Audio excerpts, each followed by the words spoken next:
ChatGPT va-t-il retarder la nouvelle adaptation de Game of Thrones? On t'explique tout. Les scénaristes hollywoodiens ont longtemps imaginé des dystopies où les machines régnaient sur les humains du futur. Ils commencent peu à peu à s'inquiéter que cette dystopie arrive plus tôt qu'ils l'imaginaient. Les milliers de scénaristes syndiqués qui se sont mis en grève cette semaine réclament de meilleurs salaires et s'attaquent à d'autres problèmes, notamment la montée en puissance de l'intelligence artificielle générative comme ChatGPT. Cette IA nous a captivés et a inquiété les personnes exerçant des professions créatives au cours des derniers mois.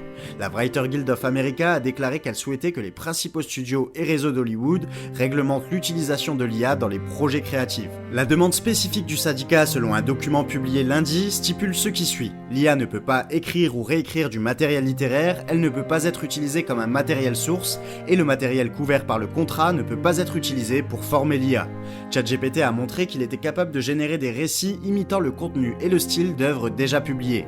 NBC News a demandé à ChatGPT d'écrire un épisode original de la série anthologique de HBO The White Lotus. Et le chatbot est revenu avec un plan de 6 paragraphes mettant en scène les personnages de la première saison dans de nouveaux scénarios. L'impasse dans laquelle se trouve l'IA à Hollywood reflète les tensions qui existent dans d'autres professions créatives. Tout d'abord, ChatGPT a soulevé la question de savoir si les sociétés de médias allaient réduire le nombre d'humains qui rédigent des textes publicitaires ou des articles de presse.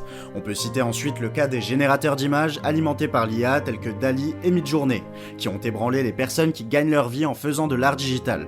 Enfin, dans une étude de cas qui a fait la une de la presse, une IA a généré une chanson qui imitait les styles des artistes Drake et The Weeknd.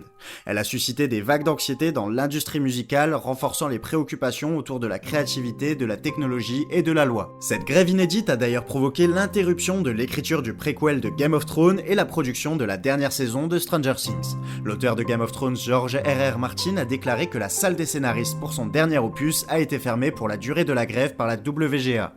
Il déclare « Je ne suis pas à Los Angeles, je ne peux donc pas participer à un piquet de grève comme je l'ai fait en 1988, mais je tiens à faire part de mon soutien total, complet et sans équivoque à ma guilde. » Le syndicat a souhaité que toute production issue d'un robot ne puisse pas être considérée comme un matériau littéraire ou source, des termes qui font référence au versement des droits d'auteur.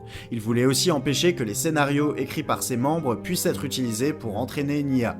Cette exigence ont été rejetées par les grands studios américains qui ont proposé une rencontre annuelle pour discuter des progrès de la technologie.